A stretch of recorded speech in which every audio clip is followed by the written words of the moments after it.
Greetings, Internet. This is Wolfphototech, aka Jason Shatner, and this is my part 2 of my really basic introduction to Dungeons & Dragons 5th edition, a tabletop role-playing game. I probably showed you this book already, and I'm gonna. Sorry about that. I'm going to start off where I left off. However, I'm going to jump over, point out a few things. In the first video, I gave you some basic research advice and basic perspective advice on Dungeons and Dragons in the first video. And I hit it over a few more times on that point and reiterated it in a few different ways. But the quick and short of it is, there's numerous YouTube channels there's numerous Dungeons and Dragons YouTube channels, as well as a few other YouTube channels dedicated to various other role-playing games. Sorry, I have a little gas because that's kind of what happens when you combine Oreos and ale. But anyways, there's numerous YouTube channels, and the important basic rule, there's more layers to this than in the other video, but the basic rule is every YouTuber is not 100%, and neither is websites, and even other sources. So it's generally a good idea to get the basic rules, the free PDF, and read through that, and then subscribe to multiple YouTubers who cover Dungeons and Dragons or whatever tabletop RPG you want to learn how to play. That way, you can gain numerous layers of understanding from different YouTubers as to how some things work and don't work. And there's also always sage advice on Twitter, and the Sage Advice Compendium on on the official website. But starting back where I was leaving off, is I was starting to go through quickly over the basic details of each class. Now, I'm on the page of the fighter, and the fighter is often cited as being the most beginner-friendly class, which is what they probably intend it to be, but it is not the most friendly noob class there is. There's actually numerous other things that you have to keep your eye on when it comes to the class. And there's a few other concepts you have to pick up as you go along. So there is some layers to the fighter. However, the fighter is actually still fairly simple. Now, here's an important side note. Every class in Dungeons & Dragons has a simple aspect and a complex aspect to it. And depending on what you got and your own proclivities of understanding of various mechanics and concepts, some classes might seem arbitrarily easy. Some people think they're really hard, but you'll have a really easy time with it. Where other times, some classes that are really hard for some people will be super easy for them.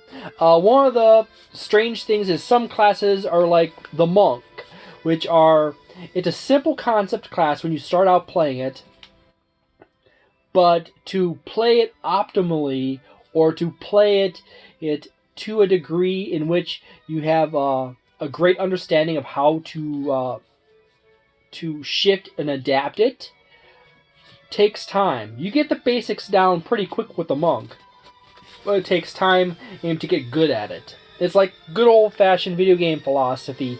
A good video game is easy to pick up, but hard to master. And in the case of the fighter, it is actually still quite easy to grasp. However, there's a few wrinkles into the fighter. First and foremost, a fighter is primarily the base fighter, not the subclasses. The base fighter is a primary strength and constitution class. Your strength is how hard you hit with melee weapons that require hard hitting force, not dexterity like rapiers or precision like bows. And constitution is how much HP and how well you can take a hit for the most part. For the most part, most fighter class subclasses basically fit into, you should be primary strength and constitution. Your dexterity should be your secondary stat, and all the other stats, intelligence, wisdom, and charisma, are your tertiary to dump stats. Right off the clip right there. So you can have like garbage stat in intelligence, wisdom, charisma, but you should still have an okay, positive sort of strength, constitution, and dexterity, preferably with your strength being one of your highest stats and your constitution. However, if you go with the arcane archer, you want your dexterity to be your highest class stat, not your strength. You flip that. Your strength becomes your secondary stat. And in the case of the Eldritch Knight, you want your intelligence to be fairly good. However, most spells for the Eldritch Knight are in the illusion category, are in a short list of very short list of spells, which largely do not need high saving throw DCs or terribly a lot of damage. So you can have high intelligence with the I'm gonna say Arcane Trickster, but Eldritch Knight. Arcane Trickster is rogue. Is a rogue subclass. So when it comes to a fighter, you ideally want your strength to be high. You don't have to have it super high. You can have your constitution in a good spot. It doesn't have to be super high. Your dexterity should be decent. It should be a positive.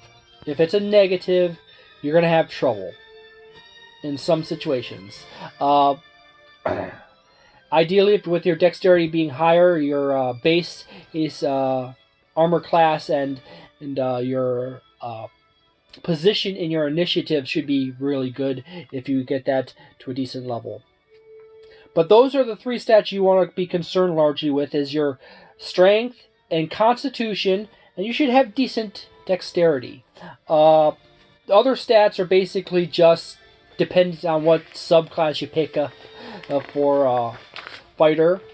The simplest one is always champion, but that can actually get quite boring unless you want to just simply go. If you're roleplay heavy, you can go with. If you want to focus on roleplay when you're first learning, go champion, and just use the simplicity as an easy conduit for your exploration of your actions and your persona. On to the next class. Oh, the monk, which is actually one of my favorite classes. This class is actually a dexterity wisdom primary stat class. Ideally, you want your dexterity or wisdom high. Some monk subclasses favor your dexterity higher, and some monk subclasses favor your wisdom higher. If you're going with Astral Self, you want your wisdom high, because you can literally just you can turn all your attacks into wisdom-based powered attacks, and you don't really need your dexterity that much. However, the monk has an unarmored feature in the base class, which calculates 10 plus your wisdom modifier plus your dexterity modifier. So basically, you want your dex and your wisdom as high as you can get it. The next point, the secondary stat, is your constitution. You should have a good constitution on the positive side, but considering the various abilities the monk has, the monk really focuses strongly on the dexterity and wisdom. You can have a low charisma, you can have a low strength. Strength is not that important. A lot of monk features negate the necessity for strength, and since you don't wear any armor, strength is completely null and void when it comes to that aspect of the gameplay. So in a way, the monk is actually an even easier class to play than the fighter, because it is a self-contained, it's one of those rare classes where you could strip it of every piece of gear it has, and you are still as effective, minus a few points in damage, than you would be with gear. Now, this is the negative with Monk, is that it does not gain a great deal of positive from magical gear, because most magical gear is tailored towards wizards and fighters and paladins and clerics and stuff like that. There's not a lot of stuff for monks. And anything that a monk can use, any other class can use. So that's one of those little holes that Wizards has, is that Wizards of the Coast has, is that they didn't really put a bunch of stuff into the game specifically for the monk to use, to power it up, that not another class can use. Monk, you can give a monk a pendant of health or ring of protection. Any other class can use a ring of protection as well. It's no big difference. There's about like one item called Bracers of Defense that the monk gains more positive from than the other classes, martial classes, because other martial classes can get armor on, and they can make use of the armor, where if they wear armor with Bracers of Defense, the effect from the Bracers of Defense is negated. So there's that detail. Monks have decent HP overall. They are loaded with basic abilities from end to end. There's literally not a level you go by and you don't gain something for a monk. They're actually fairly simple to play as, because all you have to do is understand the basic, how does martial arts work and how does unarmored defense work. And then next level after is you understand your key. And I'll probably go into a more specific video on all the classes, and probably my monk video is probably going to be my golden one, because monks are my specialty.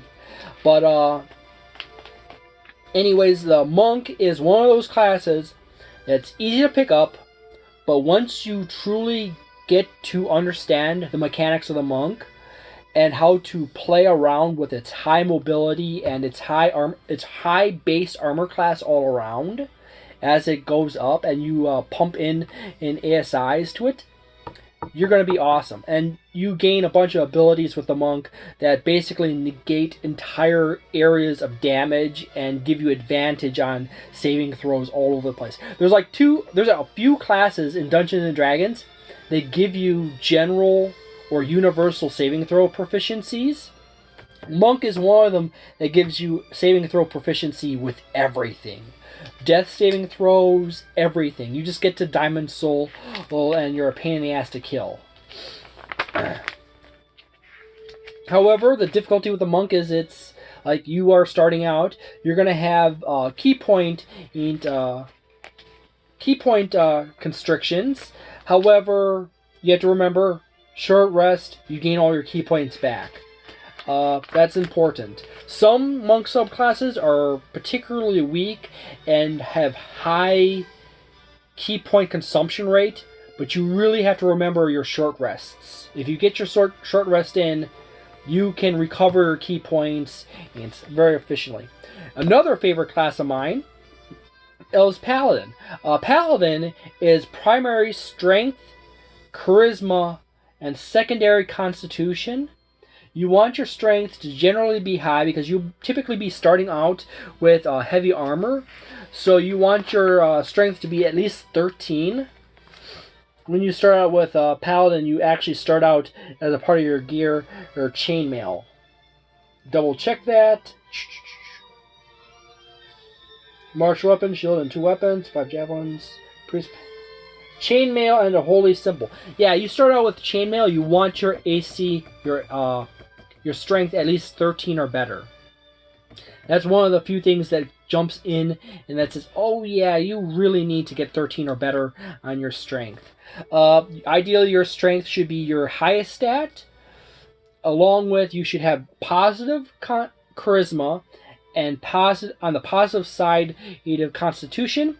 You have a hit dice of 10, 1d10. So you will start out with good HP overall, and you can tank in. Paladins are great for those characters. You want to step in and you just want to beat your opponent down, and that's great all in all. But they also function as great party boosters and all that fun stuff. Your dump stat for Paladins are Intelligence and Wisdom, and you should have a okay Dexterity to help out with your initiative and if you're not wearing heavy armor or your armor class. But generally, you're going to need it for some accuracy if you're using bows, or if your bows are not an optimal choice for Paladin, really.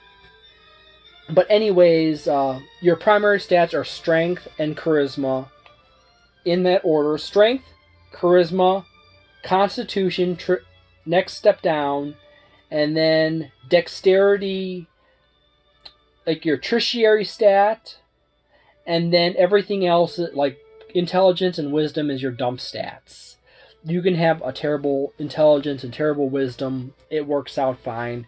As long as you have a broadly diverse party, no big deal. You just generally want you really need your Strength to be greater than 13 to keep away from penalty, and you want your Charisma on a positive, and you want your Constitution on a positive. I'm repeating myself because that is a very important point with Paladins.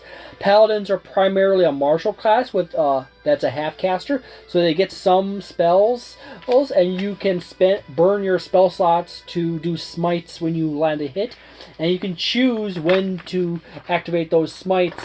It's for when you hit. So you hit a target, you can say, I'm smiting that, and you're good. And then you mark off that you used one spell slot for that. Now here's the Ranger. Oh my goodness, so many people hate the Ranger, but the Ranger is actually even the base class, the base of the Ranger, and the base Ranger, and all the subclasses are decent. The problem is, this is a very important detail with the Ranger. The Ranger suffers from this one little thing in the D&D community, that very few people truly run survival-oriented or wilderness adventure. I mean true wilderness adventure, survival campaigns. And the Ranger is specifically built for those hard out in the wilderness adventures. And if you don't have a campaign that is very wildernessy and survival oriented, the Ranger, half of its abilities kind of wither up and have very weak or little impact on the game. So you can have a lot of fun with a Ranger. You just have to get your mind around on the ups and downs with the various subclasses. In the PHB, the PHB Ranger is generally the weakest. Not the subclass, but not the main class, but the subclasses, like the Beast Master and the Hunter. The Hunter is generally good, but when it comes to the Hunter, you want to understand what side of the battlefield you're operating on. If you want to be a ranged hunter, you want to favor all your ranged power-ups, and you want to generally favor for your more point-blank power-ups when you're in close. However, you can mix it up here and there. You just have to understand that mixing it up results in slightly a broader range of potential with lower peaks. Now, the Ranger is a Dexterity, Wisdom class, with a secondary strength and constitution. The strength is an optional. It's almost like a tertiary. If you're focusing more on melee weapons as a ranger, you want your strength to be higher. It turns from a tertiary-ish stat to your primary. But if you're a bow-oriented ranger or a finesse weapon ranger, you want your dexterity higher. And generally, that's the easiest way to play ranger, is you want to focus on your archery and your finesse weapons, like your rapiers and your daggers and short swords and stuff like that. Other than that, the ranger is the next important detail of importance when it comes to a ranger, is when you decide you want to play a ranger, you really, this is a very important moment. I'm putting the book down.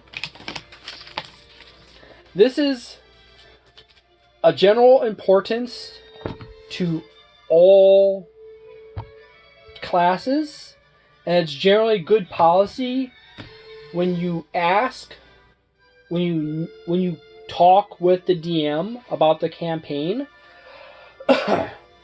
as to what the campaign is oriented in, the world, like the region in which you are in. This is generally a good idea to do so, to say, hey, DM, what kind of area do we live in, and what kind of part of the world is the campaign typically mostly in most of the time. So like you're mostly in a forest, or you're mostly in the Underdark. That is good thing to do with all the classes. However, if you say forget to do that, or you're busy, it's okay with those other classes. With the ranger, it is very important that you mentally take the moment and sit down and ask the DM, okay, what kind of world are we in? Is it a large area? Is it like deserts, or are we on the high seas, or something like that? Or are we mostly like in the Underdark or in dungeons?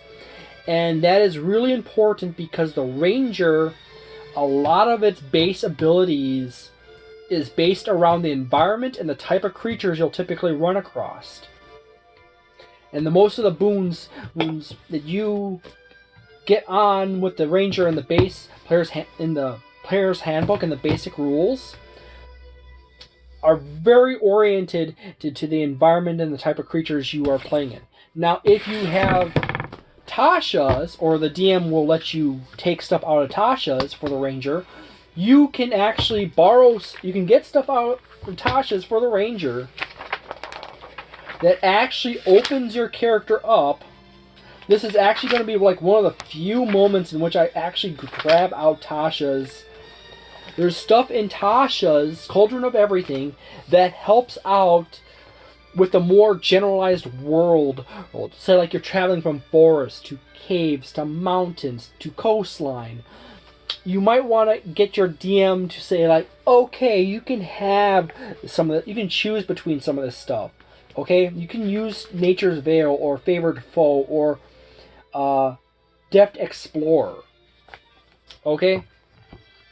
And that will help you out a lot. The ranger was kind of gimped, but it's also one of those classes that's really important to get into your DM's head. Not get into your DM's head or on his nerves or her nerves or anything, but it's important that you know what environment you'll typically be in for a ranger. If you're going with the vanilla options, or the vanilla ranger options out of the player's handbook, it's really important. Not so much if you can pull stuff from Tasha's. However, generally when it comes to the ranger is a survival, adventure, deep wilderness, out in the wilds kind of character class. Much like the druid, but the druid is more generalized to a point where you can play around with it and take advantage of differences. where the ranger is more heightened to a specific point and of being really good at certain things, but not so much. When it comes to the player's handbook options, the Beastmaster, if possible, you get the special options out of here from Tasha's for the Beastmaster, the updated extra stuff. That's much better. But with the Beastmaster, it's going to take a bit of work for you to optimize that, try to work that out to play well. The Hunter is perfectly fine. It's just simply sitting down and reading through it and thinking about, I want to be a long-range ranger. I want to be a close-range ranger. I want to be just a mix-up ranger. What is the best kind of area can I fit my character into? Because the ranger has a lot of options in the Hunter, and it has quite a bit of customization, and it's also a half-caster, so it uses its wisdom to power its magic. So it's generally important when it comes to the ranger to get talking with your DM.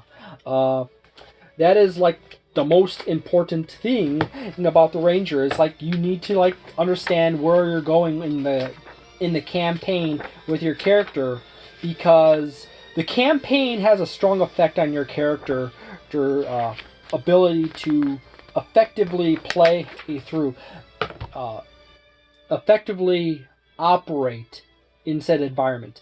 Now, on to the next character, on to the next class is the Rogue. The Rogue is actually probably considered one of the easiest of all the classes to start out playing as. Your primary stat is basically your dexterity and constitution. Charisma is your secondary stat. Strength should be a decent positive stat. It's a tertiary. Wisdom and intelligence are quadrutiary or dump stats. If you're an arcane trickster rogue, which is in this book, in the player's handbook, which is right over here on this back page. If you're an arcane trickster rogue, your intelligence jumps from being a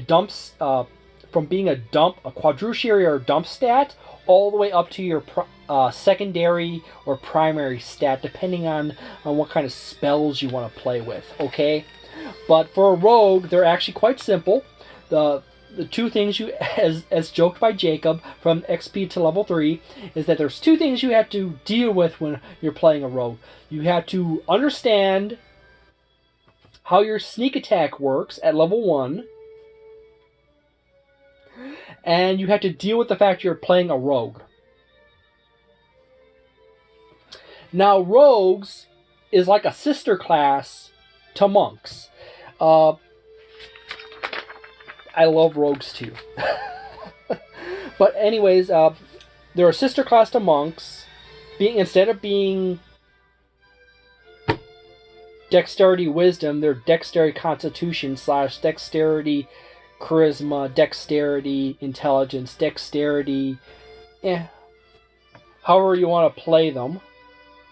But dexterity is your really important stat. Your dexterity and constitution should be in the positive. Your charisma should not be generally negative. And your intelligence is only important if you are going with the mastermind in subclass, or you're going with, say, the arcane trickster. But anyways, rogues are basically, they have a lot of evasion abilities, much like monks. They have a lot of movement abilities. They're more fluid. If you want to make a ninja-like character, you blend rogue with monk. And then watch your DM get really, really freaking irritated because you're just effectively slipping in and out of situations, and you're just like surviving ridiculous situations. The only weakness with rogues and monks is that they're weak towards direct fire spells. Monks are weak. You can throw physical projectiles at them and they can catch them at level 4 and up. but rogues don't have that ability. It's nice to get your monk rogue up to at least get your monk levels up to level 4. That way you can at least get at some of your good monk stuff. I'm splitting off into something else. I should back up on that. But anyways, the rogue is actually a rather fun class. It's fairly simple. Much like the monk, a lot of its capability is adjusted specifically towards what subclass you want to play as. So depending on what subclass you want to play as, it's important to keep in mind that when you choose a rogue or a monk, that whatever subclass you're going for should be in mind early on as to set your stats as to operate in that direction. At least in the positives, okay? Now on to Sorcerer. I have 10 minutes plus to go. This is the fun thing. I'm now into the trifecta of classic spellcasting classes, or the triumvirate. The Sorcerer, the Warlock, and the Wizard, and I'll throw in and I'll pull over the Artificer Tasha's in a moment.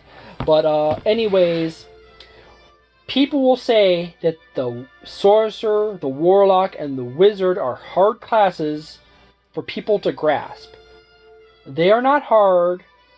They're actually really easy to the point of really dumb people can play them. It's only a matter of getting a few details in your mind locked in.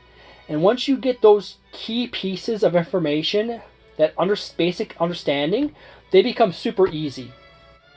Or you got spell cards. You got spell cards. By the way, this is my Paladin deck. But I happen to be playing a Paladin right now. But anyways, you have spell cards, and you get the basic mechanics of the primary spellcasters. They're actually the dumbest, easiest classes to play as. It's just getting the basic concepts down. And the catch problem with them is that there's actually 4 or 5 variations of spellcasting with the spellcasting classes in Dungeons & Dragons 5th edition.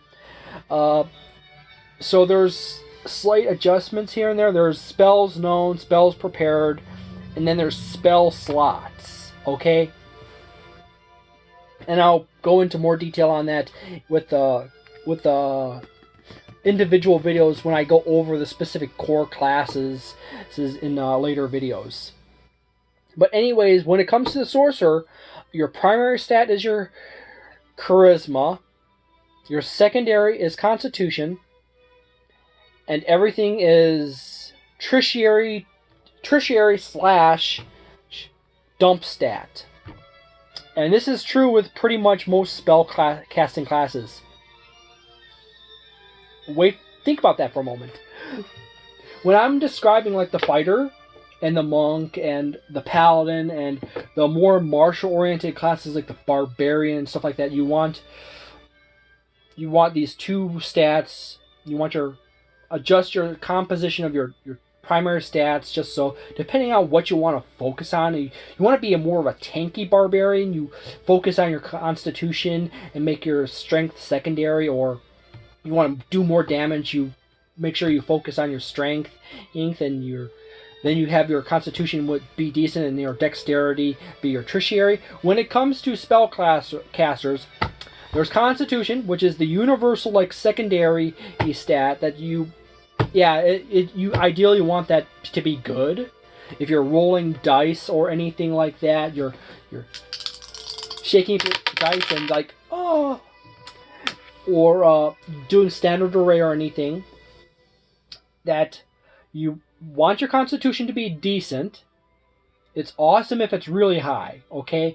But as long as it's decent in a positive way, you're good. Each class, this is going to be like a blow through here. In the case of the Sorcerer and the Warlock, their primary is their Charisma. And the Wizard's primary and the Artificer's is Intelligence. Those two, those all four is basically like you got 2 stats, Charisma or Intelligence, Sorcerer, Warlock, Charisma. You want that to be your really good one, because it sets your spell DCs and it sets your attack power, your spells, and your accuracy, and so many other things is down the line. It just stacks up on itself, and it's easy. You just put your points into that, and you're awesome. Constitution, you want that to be positive. In the case of the Sorcerer, Warlock, Wizard, depending on the subclass, there's a few variations in this, but generally you can, like, your strength could be whatever. Your dexterity could be whatever. Your wisdom could be whatever. It doesn't really matter. You can have a 3 strength as a wizard. It doesn't matter. You can have a 3 charisma. Doesn't matter with a wizard. A sorcerer with 3 intelligence, 5, 6. You could just roleplay your character as being super charismatic, but really dumb. That everyone really likes him, but he's really dumb, and he's really weak, and he's just really flamboyant, and it works out fine. There's no problem. It's like, In the case of the spellcasting classes, the full casting classes, you got your spellcasting stat and Constitution. With the bard, probably should have dexterity decent, but that's about it. And then anything else beyond that is basically defined by your subclass. You might want, in the case of, say, like your hexblade, you probably want your strength and or dexterity to be fairly decent. However, once you get past a certain point, you can start adding, using your charisma as your attack stat with your melee weapons. It doesn't really matter anymore as long as you have decent stat for your armor and stuff like that. You're fine. When it comes to stats and the spellcasters, they are just really simple. You know, it doesn't take much. All the mechanics are basically in line. You just like.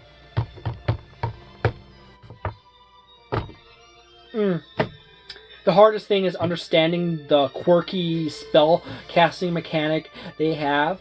Probably the simplest one is in the case of the sorcerer. Since I'm on the sorcerer section, I'll throw the sorcerer out. All you really have is every time you level up, you gain a certain amount of spells. It's based on your charisma plus your level. And then you have X number of spell slots. And the spell slots you use to cast the spells, and that's it. And you know the same set of spells forever. And in the case of the Warlock, they have leveling up spells. I'm moving on to the Warlock now. Warlocks actually have a bit more, there's more melee-oriented variations of Warlock, like the Hexblade and stuff like that. But anyways, it's a charisma caster. You should have, yeah, you get the drift. Warlock spellcasting is a little quirky because they gain more spell slots, but their spell slots level up. So they have like level 1 spell slots, and then they gain a few levels, and those level 1 spell slots become level 2 spell slots. All your spells are cast at that level. They're casted up to that level, or they're at that level. And then they change to level 3 spell slots, and then level 4, and so forth.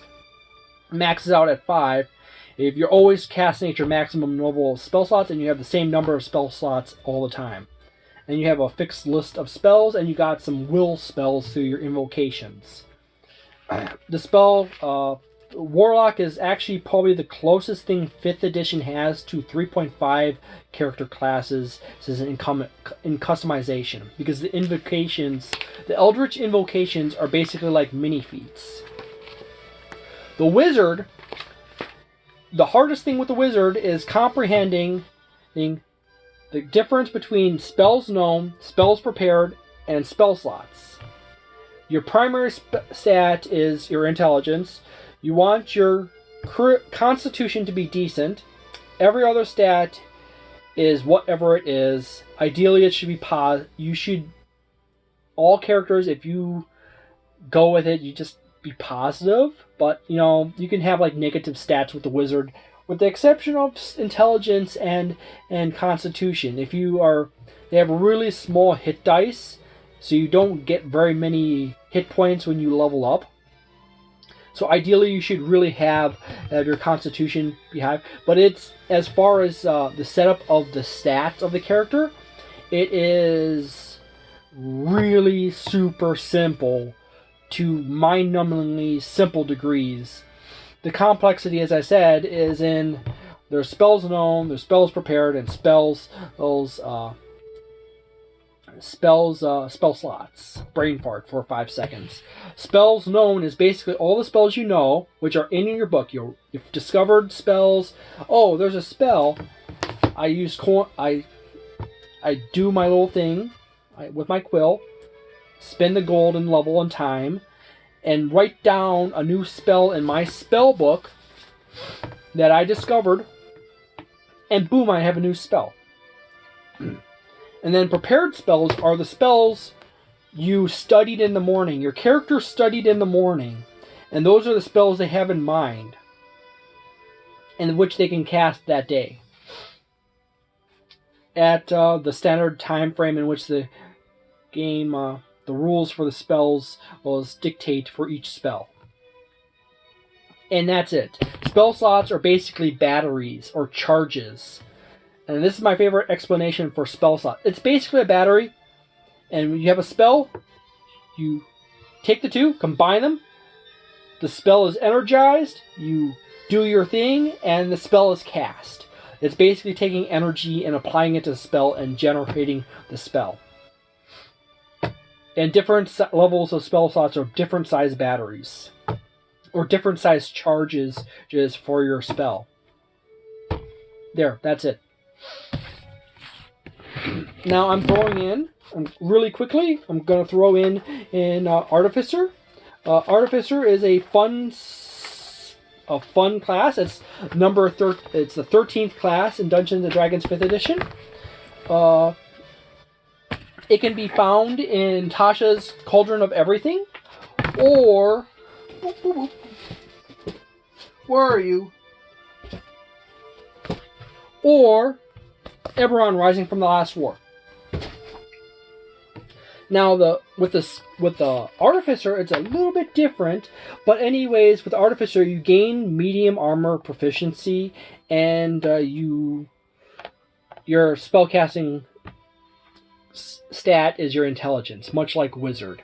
You ideally want your intelligence to be really high. You want your constitution, but in the case of the Artificer, there is some value in having your strength and dexterity higher for your slightly more melee / more armored needs. So there you go. Artificer is a half caster. Bard, Druid, Sorcerer, Warlock, and Wizard are full casters. So the progression of the spell slots is quite a bit different for the Artificer. Instead of gaining new levels and spell slots, it's every 2 levels. You gain them every 4. 4-ish, yes. So there. With the Artificer, it depends largely on your subclass you're going to go with. You got decent hit die to start out, and you got a good range of proficiencies in armor and tools. So you're more of a generalist. The Artificer is actually like the nerd version of the Cleric. Actually, I will go with that. The Artificer is the nerd version of the Cleric, except the Cleric is a full caster, and it's more divine-oriented spells. So there, we covered the basic classes. I even touched into some of the mechanics a little bit right there. If you enjoyed this video, please leave a like on it and tell me so in the comments below.